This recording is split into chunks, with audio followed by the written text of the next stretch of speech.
Yes, and then let me just go ahead and get her all set up because that will be easier. Yes. And you can, if you want to say another thing, you can. Okay, I think we will be good. Wendy, why don't you go ahead and restart the recording? Yep. Done. Thank you. Okay, thanks everyone. Wonderful. Thank you so much for your patience. We are going to transition to our second presentation of the day. That is going to be given to us by Kattie Jones, whom I've had the honor of working with over the past 2 years. I am going to skip the introduction so that I give Kattie more room, more space to enrich us all with her wonderful work. Thank you, Kattie. Stopping and starting it again. I did. Oh, Thank you. yeah. Oh my God. Hello. All right, let's get started. So my name is Kattie Jones. As Christina introduced me, I have actually been doing this work in this program for 2 years. It's a 1-year program, but I knew myself enough to know that I could not handle doing this all in 1 year. So this is my 2nd year. I'm very excited to graduate. And as Christina said, my topic is social and community context determinants of sexual behavior in adolescent girls. And that title is so long, I still couldn't say it without reading it. So basically, it's another way of saying that I researched the influences that impacted the sexual decision-making process for adolescent girls. And I decided to focus on this topic because I felt that other campaigns are missing an important step in not addressing why teens make the decisions they make about sex. If we don't understand the why and the how, then we're not able to design impactful interventions. It's also a topic that I am just personally passionate about. I was a teen during a time when much of the conversation surrounding sex was abstinence only, or where the conversations were one-sided and short and just didn't open up dialogue between caregivers and their teens. I did want to make a note about inclusivity. I wanted to dive deep into the topic, so I needed to be really focused on my research. Much of this work and the lit review was gendered and focused on cis girls, but the questionnaire and guide would be helpful to folks of all genders and orientations. All right, so just going through my agenda here. We'll talk a bit, just an intro, go through my specific aims, some highlights of my lit review, talk a bit about my methods, and then kind of round things out with discussion and gratitude. I work in education, as Christina said, and so I am constantly around teens. I have teens myself, so I really felt that it was important to create a tool to inform teens of their influences and just kind of make them aware of like why they might be making the decisions that they're making, and give them the power to just pause and think about what serves them best personally. And as a parent, I know that talking to your teens can be overwhelming. So I wanted to create a tool for caregivers about why open conversations are so important, and just to give them a tool to like guide them through the conversation. So my specific aims were to do a lit review, or complete a lit review to examine the causal roots and unintended consequences of adolescent sexual behavior and how outside influences impact attitudes and decision-making. I also wanted to create a public health campaign or a public health campaign proposal to raise awareness and about what influences teens' decision-making, and create a guide for adults to have mindful conversations and encourage informed decision-making. I also needed to collect feedback on the campaign to measure success and impactfulness.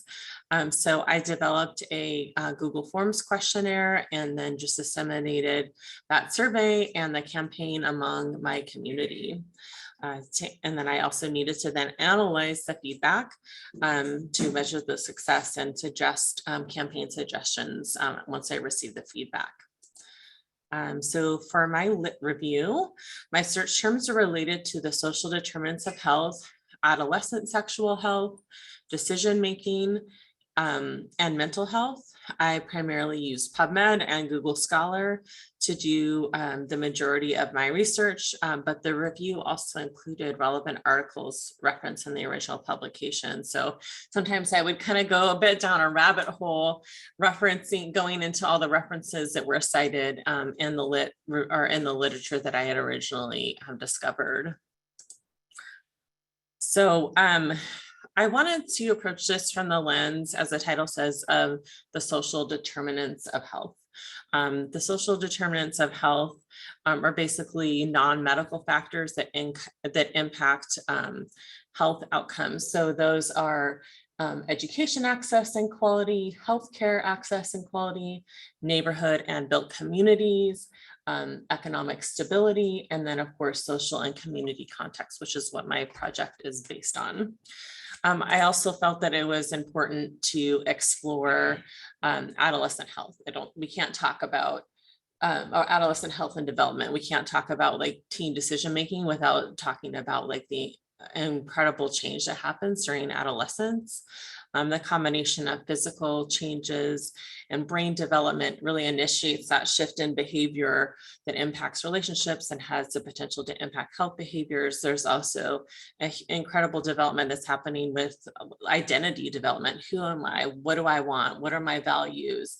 Who are my friends? Like what kind of statements do I want to make and what's important to me? That's all happening during adolescence, and it shapes life trajectories really. So then I needed to go through the most important piece of this for me was like understanding the factors that influence adolescent sexual behavior. Like what are the things that are the most important? Like what are the most influential things that impact teen decision-making? So number one thing is, of course, parents and caregivers. Parents greatly influence adolescent outcomes, and that includes sexual decision-making. It's also really important to note that building healthy relationships with family fosters resilience in adolescence. So the things that I found really important here in my research, and honestly, I really just enjoyed learning all of this, was quality conversations reduce the intention to engage in sexual activity and delay sexual initiation. So that basically meant to me that the quality and the quantity of the conversations that parents are having, or parents or caregivers, educators, even like the adults in a teen's life, having those quality conversations instead of like a one-sided lecturing are crucial. So empowering dialogues actually helps teens just become or develop into better decision makers. So this is an opportunity for parents to actually like have a conversation and let a teen kind of like come to their conclusions on their own, right? Talking about like family values, like what are your values, and letting kids sort of like make that decision themselves. Of course, like as a parent or caregiver, like you're influencing that, like you have all these conversations with them as they're growing up. And then once they get to teenhood or adolescence, they are, kind of like digesting all that and processing that in a more mature way. So I thought that was super interesting because I think a lot of times as parents, and as, like particularly, I feel like Gen Z or Gen X and above, like there was a parenting style for us. It was like, very much like directed parenting, which is fine. But I think like things have evolved over time. And I think that a lot of folks feel like, oh, like if I tell my kid what to do, then that's going to be what happens. But actually those kind of conversations actually lead to earlier sexual initiation, because kids aren't actually just making the decision for themselves and having their own tools to make their decision on their own in the moment. Meaningful discussions, autonomy, and interventions focusing on decision-making, improve decision-making competency, and then tools such as emotional support and boundaries are important because again, they support autonomy, which builds confidence and resilience. And I mean, that's what we want for our kids, right? So next, of course, is peer relationships and perceptions of sexual behavior. Addressing peer influence is crucial for supporting better decision-making among adolescent girls, or just adolescents in general. Some interesting references as I dug into this were related to social trust and social cohesion that have an impact on sexual behavior through social capital. So of course, we know, right, adolescents often conform to the behavior of their friend group in order to maintain social capital due to like the appeal of their friends' actions, shared values and community interpretations. So, you know, kids in a group are like talking about what they're doing. Those interpretations shape social cohesion. So the way the group comes together and sort of how they conform to each other's behavior. For instance, one of the studies I read, I think it was Sang, was the author Sang and colleagues talked about the theory of perceived behavioral control, which highlights the influence of peers on adolescent girls. That's basically a theory that shows that young people often base decisions based on what they think their peers are doing, not what they're actually doing. For instance, they cited a quote where a teen girl said, basically, she was talking to her friend about using contraception, and the friend was like, why would you do that?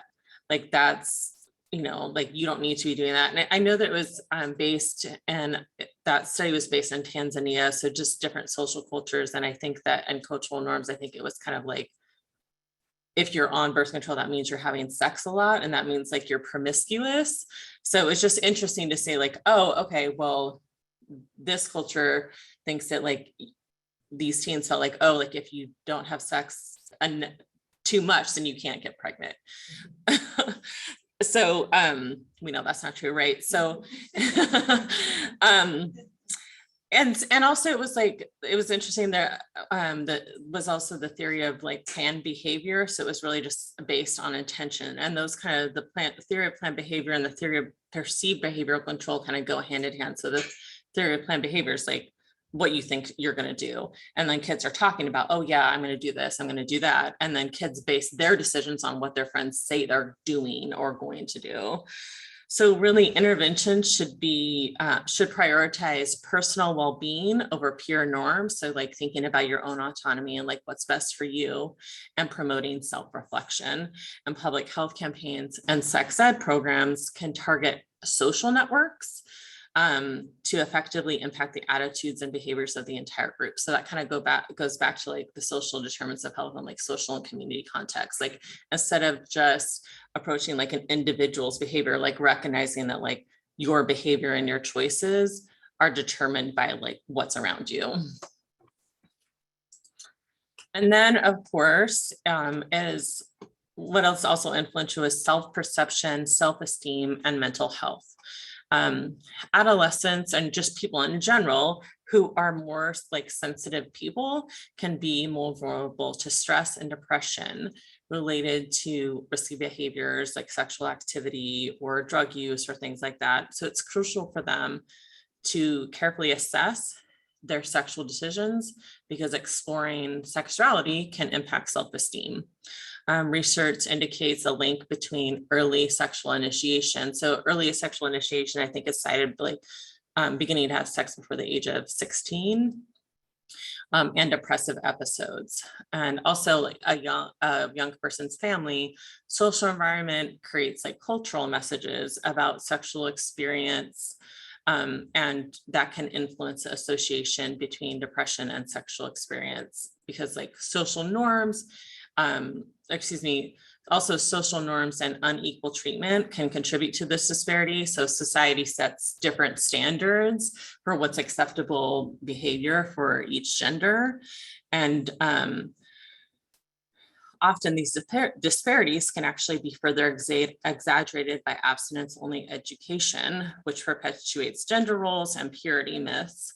But going back to the messaging, right? Like, so if you're having this conversation with your teen about, you know, this is what we expect of you, like, this is kind of like, you know, we don't have sex until we're married or whatever. If teens then do decide to have sex, a lot of times they're not using birth control because they don't want their parents to know. And they're also feeling poorly about themselves. And obviously, as parents, like, we want to protect our kids. And I think that's really where a lot of the abstinence only theories come from. But it's really just a lot more important to have the conversations with our kids. And even if you are a family that supports abstinence only, it's really important to have the conversations about why we're doing this, why we think it's valuable, and giving your kids tools on like how to handle situations. And while it's not, one of the things that I wanted to just like reinforce here is like, sure, sexual behavior can impact mental health, and mental health, like the state of your mental health, can impact the decisions that you make about sex. It doesn't mean that this is a reason to completely avoid sexual activity, but it's just important for girls and their caregivers to be aware of the potential impact on mental health. It's kind of similar to like, we don't like discourage people from getting pregnant because they might get postpartum depression, right? But we talk about it. We ideally are creating systems of support should they have postpartum depression, right? So that this should be the same for adolescents. And as far as intervention design is concerned, the potential negative impact on mental health should just be acknowledged. And sexually active girls should possibly, or active teens really should be screened more frequently for depression. So like, right, perpetuating these like open conversations, like, you know, your teen's having sex. So like you kind of check in with them about how they're feeling about it and talk to their care provider about it as well. So on to my methods. This is kind of the most exciting part for me. I actually really love the research and the lit review, but getting to design the campaign was really fun. So I based the campaign on my lit review and the information that I found there. And then that was really just launched to raise awareness among adolescents, educators, and caregivers. So the infographics were created to convey information on decision-making and support positive mental health, to support caregivers and teen conversations. So the next slide is the infographic that I created for parents and caregivers. And it's really just sort of a simple way to walk through, like, one of them is like how to have the conversation, and then one of them is why you have the conversation. So like, why are these conversations important and how do you have them? So I'm not going to read through all of this, but the key takeaways are: converse, don't coerce; encourage open dialogue, to exchange accurate information without judgment; promote autonomy and agency to build confidence and decision-making skills; and then develop critical thinking skills to enable responsible choices. Like, one of the things that, you know, we kind of see is kids that are living in like more restrictive households, when they go off to college, are maybe not making the best decisions that they've ever made, because, and you know, that's kind of part of the college experience, but right, like if it's the first time they've had freedom to make choices, like they don't have great critical thinking skills. They're not thinking like, oh, maybe this isn't the best choice for me based on like my past decisions or whatever. It's just the first time they're experiencing it, and they have no structure there at that point. Next up is the infographic that we created for teens. And the infographic, so this one and then the other two that you just saw, are more like a public health campaign. So this is going to be like on a poster. You're going to see it in like your care provider's office or out of school, hopefully. So they're larger and a bit easier to read. So there's more content in these. The key takeaways for this teen infographic was connect with trusted adults for better self-esteem and to build your decision-making skills and to just receive support. Choose friends who share your values, communicate clearly, and prioritize shared values and prioritize shared values in relationships. So be in relationship, either friends or an intimate relationship where you share your values. Have that conversation before you get into a relationship. Like, this is what I want, this is what I need to experience, and make sure that you're in a relationship with someone that shares those values with you. Take your time, be mindful, and consider consequences and prioritize your own well-being. Just need to take a drink of water here.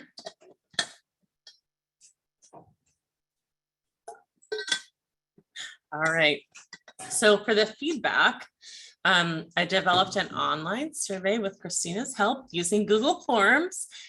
We used some branching logic questions that were specific for the audience, right? So it was like, if you were a teen, you got different questions. If you're a parent, you got different questions. If you're an educator, you got different questions. And you also saw the graphics that were specific to your demographic.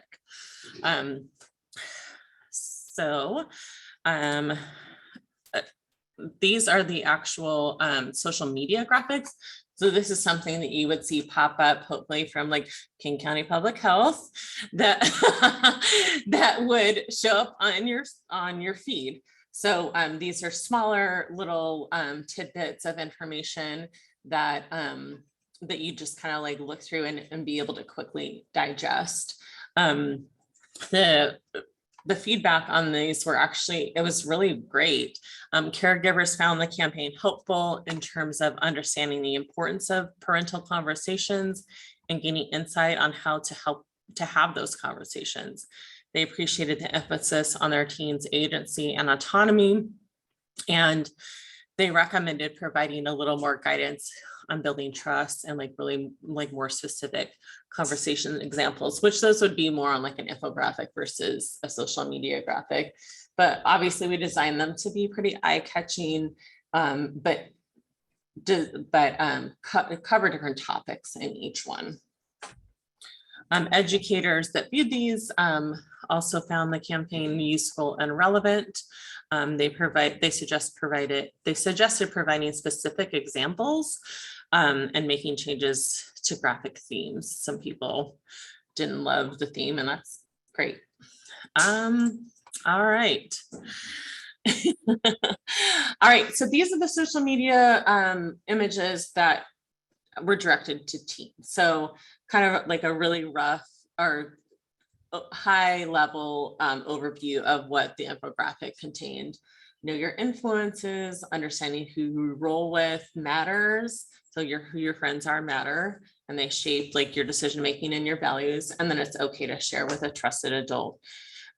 Teens participating in the evaluation found the campaign impactful, which was really my goal, right? Like, I know how to talk to parents. I know how to talk to people my age. I understand like what we want and like what we absorb, but how to reach teens is a little bit harder. And actually I've got 2 teen daughters, and they sat with me and brought their friends in, and we kind of talked about like what do you want to hear? Like what means something to you? So that's how we designed the campaign, and the teens that participated in the evaluation, like I said, found the campaign impactful, and they felt the campaign emphasized the importance of thoughtful decisions, awareness of influences, and open communication with trusted adults. It successfully influenced their choices by promoting mindfulness, open conversations, and safe practices. Some teens felt unaffected by the campaign, either because like they were already having sex or they had made a decision not to have sex. I got some interesting feedback from teens, as you can imagine. Someone was like, I don't like these graphics are like boring. Like, you know, they're not really exciting to BH. So, it's teens. And then some of them did suggest like including more resources and relatable, inclusive content. All helpful information. So data analysis, Christina's favorite. We use descriptive statistics to calculate percentages and content analysis to identify themes from the open-ended questions. That was actually kind of cool, just kind of going through and coding everything. So this first graphic is just kind of like demographic information. There are actually 80 respondents. I was shocked. I only had the survey up for 1 week, and we got 80 respondents. So that really speaks to just like the community that shared everything for me. And I really felt like there was a lot of excitement around this because I shared some of the work before I was ready to share the survey, and it was really well received, which was obviously great after a year of working on it.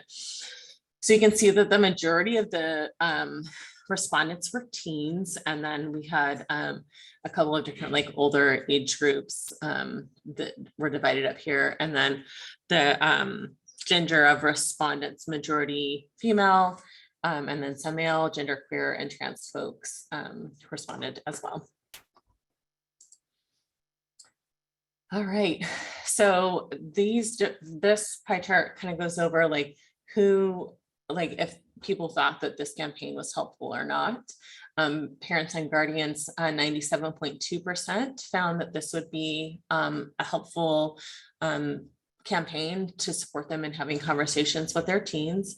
88.9, so we'll just say 89% of educators found this information helpful when they were having conversations about sexual behaviors with adolescents they work with. I work in education. Kids say a lot. They talk to you about a lot. They talk to their friends very openly around you. So as educators, you have an opportunity to like make suggestions or just comment or give advice if they're asking for it. And for teens, I was very excited about this. 57.1% found that seeing that campaign would influence their decisions. Okay, what I learned. I honestly, like, this was incredibly hard to be in school full-time, parent full-time, and work full-time. But it was something that it was a topic that I really enjoyed. And that's the great thing about getting your master's degree. You get to focus on what is important to you and what is exciting to you. But understanding what I learned overall was understanding the influences on adolescent decision-making is really important in promoting health behaviors. Like I said at the beginning of this, like, we can't design impactful interventions if we don't know why kids are making these decisions. One of the things that I saw, I felt like a lot of the campaigns that I read were like, sort of like juvenile. It was like, I can't remember the name. It was like muffins and condoms was like this like promotional event that was like put on by like an entire state, and like this was their whole campaign. And it's like, like, let's treat kids like the person that we want them to be, instead of like, the developing person that they are. So speak to them like they're making important decisions. And I think that being able to understand why they're making the decisions helps you like reach your audience better. So also, obviously, I learned that it's crucial to provide support to parents and caregivers so that they can discuss these matters openly.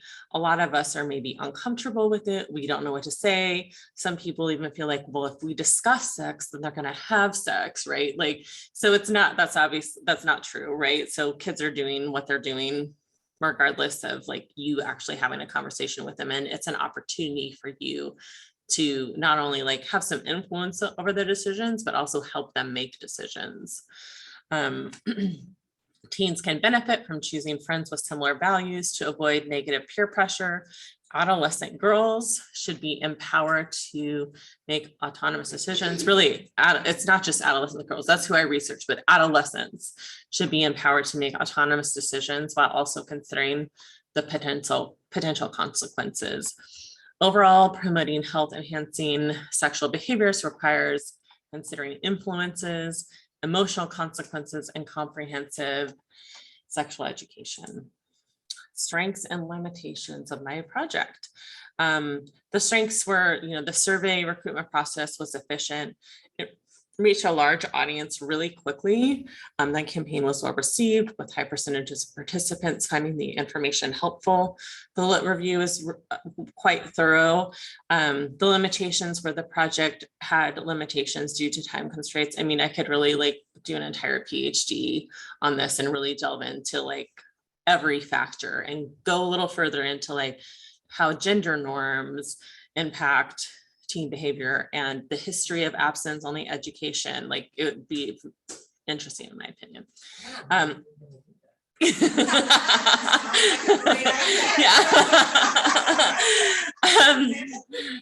Just give me a minute, Michelle, okay? Survey respondents were primarily from my personal network, so they lacked diversity in income and political affiliation. Recommendations and next steps. I do not recommend to myself that I get a PhD right now. Thank you very much. Further research on impactful intervention for teens' sexual decision-making, effective communication methods, drawbacks of abstinence-only education.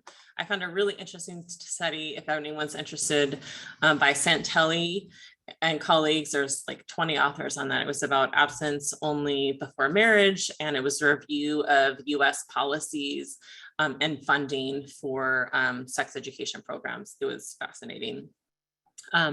Also, based on the feedback, recommendations would be different types of social media campaigns. Kids really want videos. That's how they consume information. Qualitative research to understand parent-child discussions and connected and communication patterns, and addressing disagreements. And then also just making the changes in the campaign that were suggested, and securing funding for the campaign. Teens really wanted some tips on discussing sexual activity with adults, resources for seeking support without a trusted adult in their life. There's plenty of teens that don't have a trusted adult. How do they get support? And guidance on recognizing red flags in relationships. Conclusion.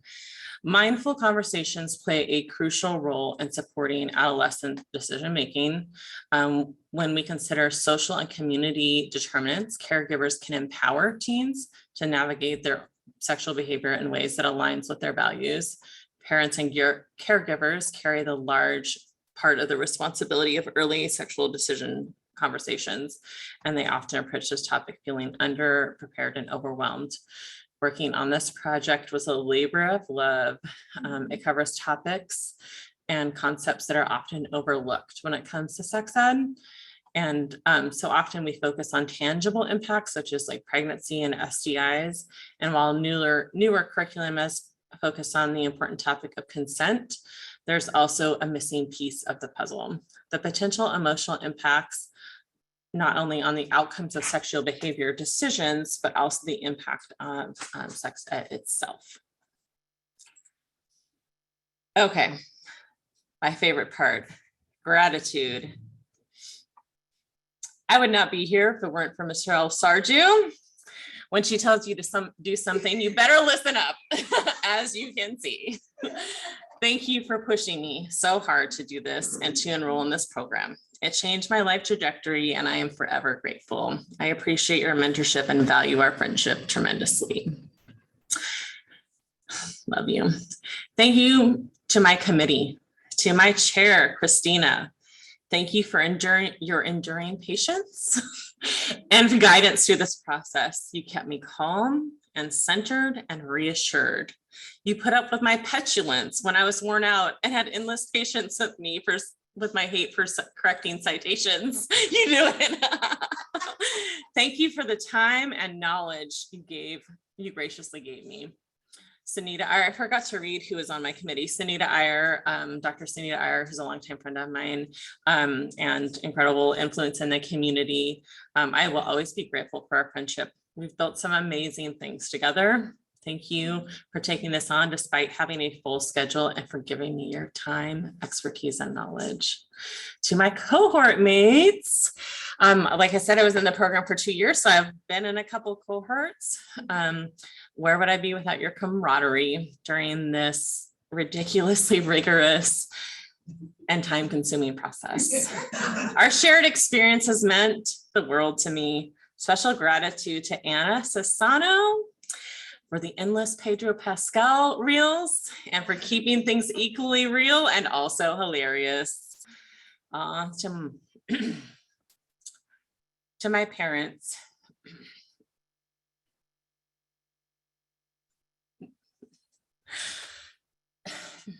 you gave me my relentless determination, resourcefulness, and my ability to be a very direct communicator. Thank you for your love. I have endless gratitude for my wife, Danielle, who encouraged me to push myself to continue my education and for supporting me once I started. You sacrificed and took things off my plate so I could accomplish all the big things. I'll be endlessly grateful for that. There is no support better than yours. You're my favorite person.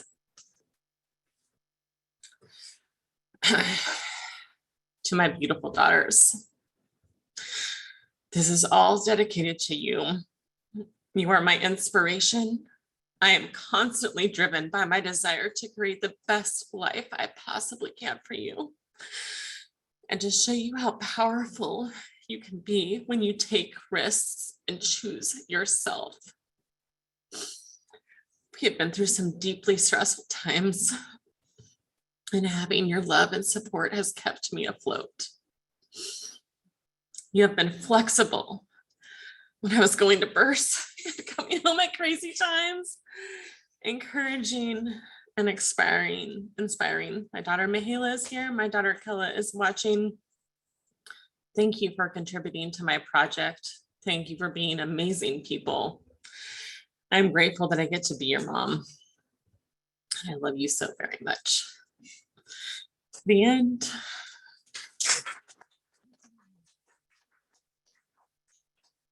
There should be some tissue up here. All right. I went over, obviously. It was 15 minutes when I timed it last night. Okay. I'm not sure how to bring up the Zoom conversation for questions. Yeah, go for it. What questions do you have for me? Hi. Congratulations. Thank you. Well, I know as a mom went to grad school that I know this. Yep. So, this is great work. Yeah, thank you.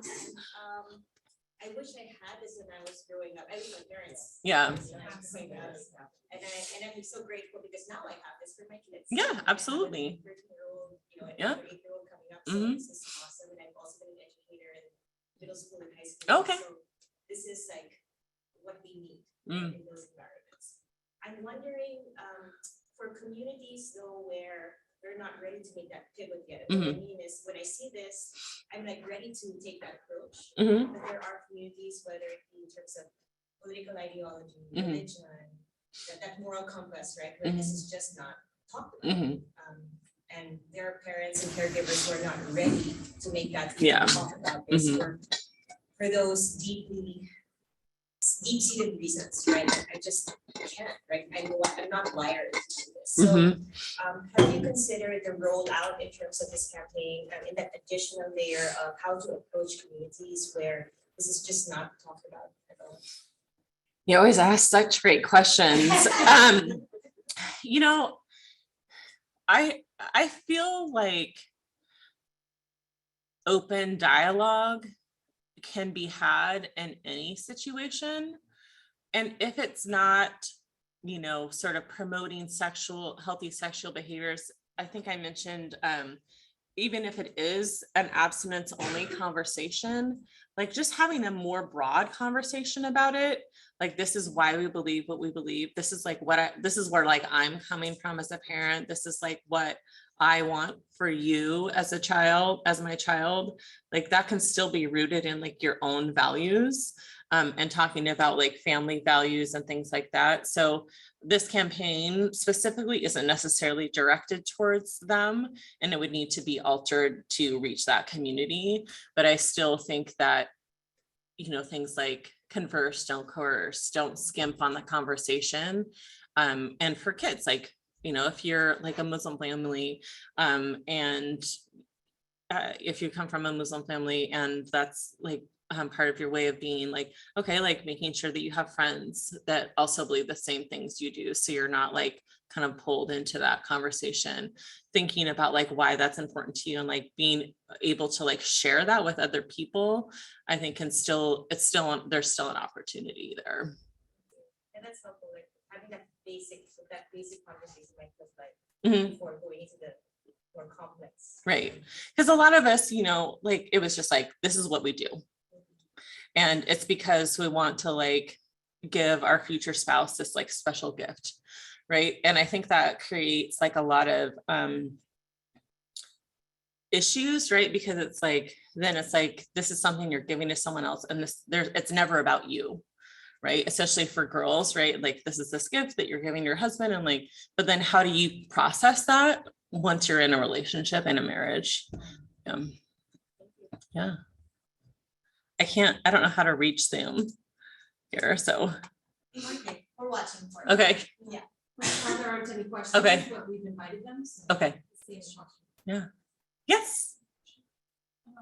Just because I know you worked in schools, you've been you've been kind of in this range of roles. After seeing this, I'm curious if you've ever thought about doing work as like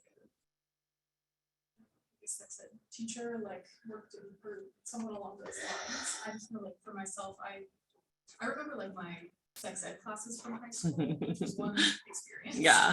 And then I remember having like someone who worked separately, who was in like some realm of like the nurse's office, but it was more like teen health center. And Mhm. I will remember her like for the rest of my life, Mhm. because that was a much different experience. And I feel when you have someone who makes a difference when you're a teen, it's so powerful. And I can just see the way that you could excel in a role like that. So Thank you. You know, I mean, I've done direct service for a long time, and I love it, because you can see the impact happening right in front of you. I think at this point in my career, like I'm looking more towards like program management and like managing the programs that are taught to students. But yeah, I mean, direct service, right? Yeah, exactly. Yeah.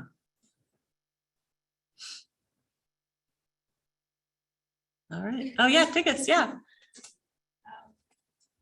I'm thinking about this from like the parents' perspective, Mhm. like the same thing she talked about. Like the kids, when you think about children from like different cultures, and then the parents from of those children are in like in two separate spaces. Like our kids, for example, in my case, their awareness is different than me because of the environment they're in now.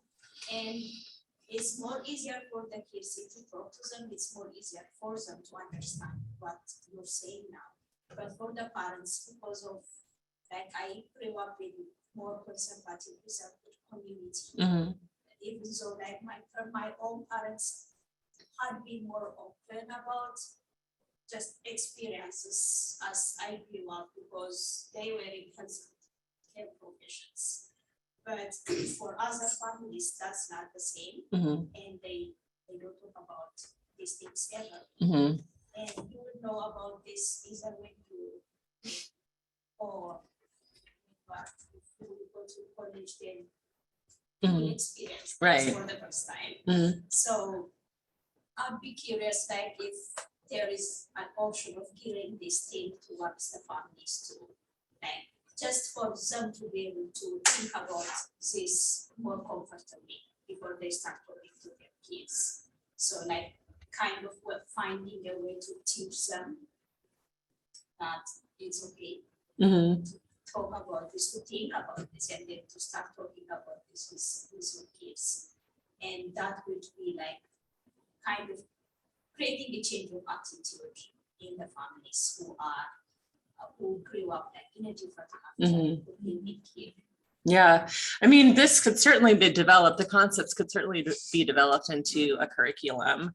Like I mentioned, you can like delve deeper into it. And as far as like having conversations with parents that aren't comfortable with having the conversations, it kind of goes back to her question about like, you know, families aren't ready, or where like abstinence is the sort of like front line of the conversation.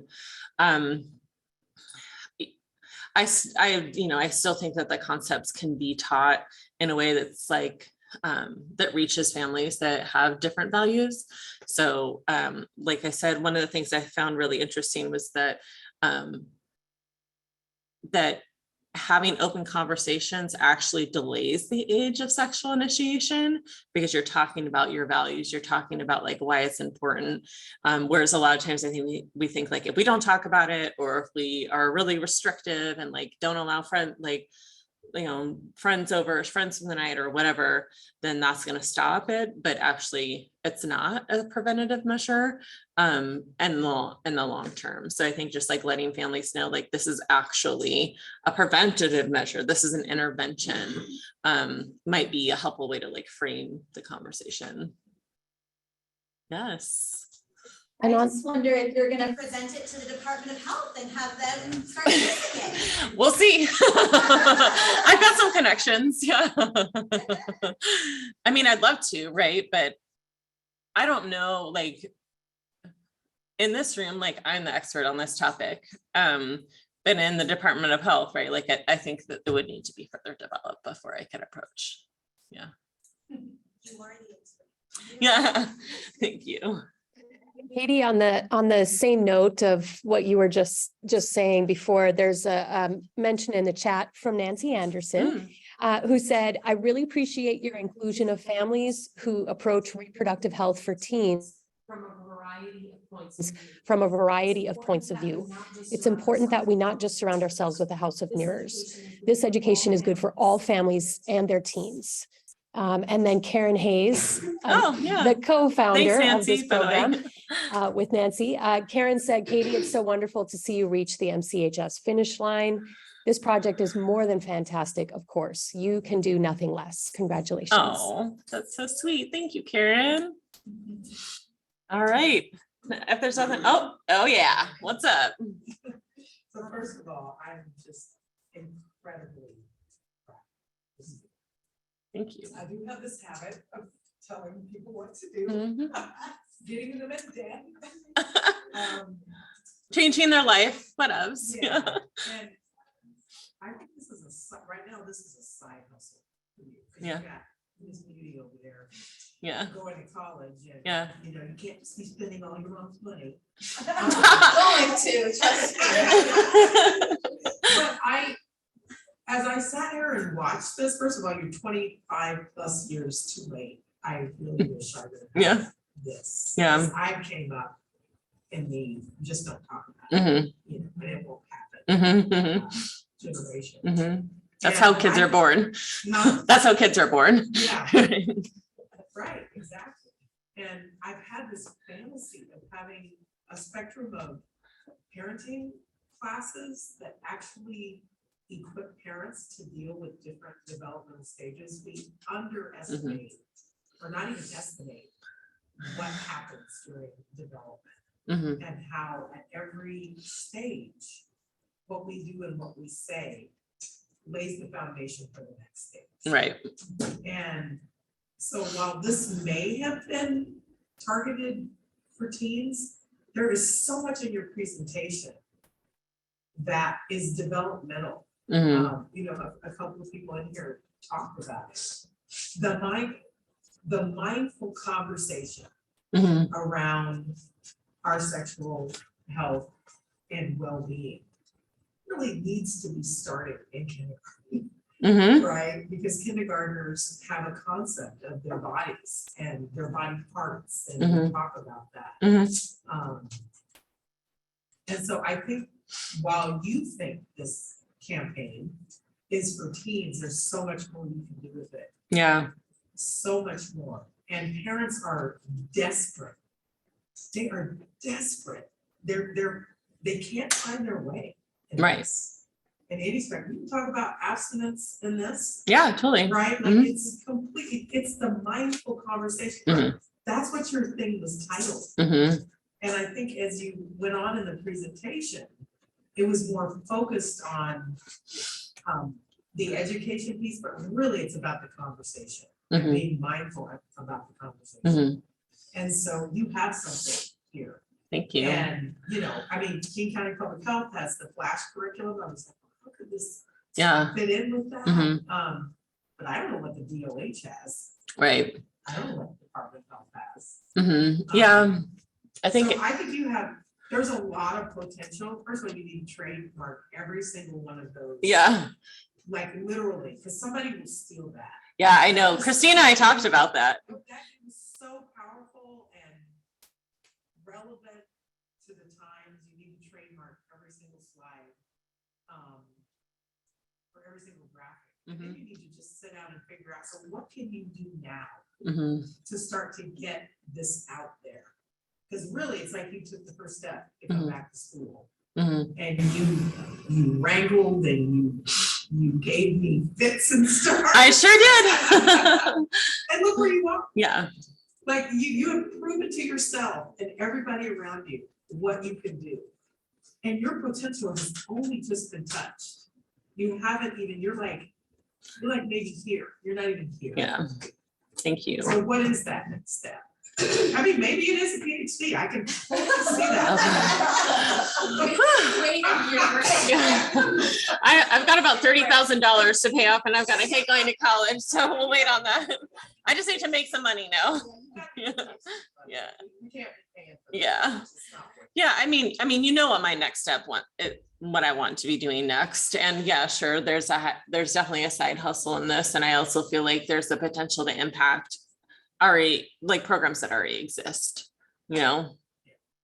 Yes. I would like to connect everything that was said so far. Katie, congratulations on this wonderful body of work. And you know, like going back to what Anna was saying, that her role now could be, you know, a trainer of trainers. There is a new program being developed at the Program for Early Parent Support that works with parents of adolescents and teens. Oh, right, the And PEPS thing. Yeah. I would like to connect you to them. Yeah. So you can potentially give this presentation to the trainers or the facilities. Oh, yeah. Of, you know, parent groups. Yeah, that'd be awesome. Let's do And it. you will charge for that. Okay. See? Here's all the students do not, well, particularly Black folks in the room, we give our brilliance away. And we particularly give it away to white folks. Don't give your brilliance away. Thank Like, you. even if you charge a small fee, your time is worth something. Yeah. 50 cents. Wow. Mahela. It's something. Yeah. I'll put a down payment on my house for 50 cents. Yeah. All right, you guys. Thank you so much. I appreciate it. Thank you to everyone that's still there. Yeah. But it's only, I think it's $60 an hour to copyright. It's easy, do it. Okay. Like soon. Okay. Even if you start the process, people can't steal it. Good work. All right. I gotta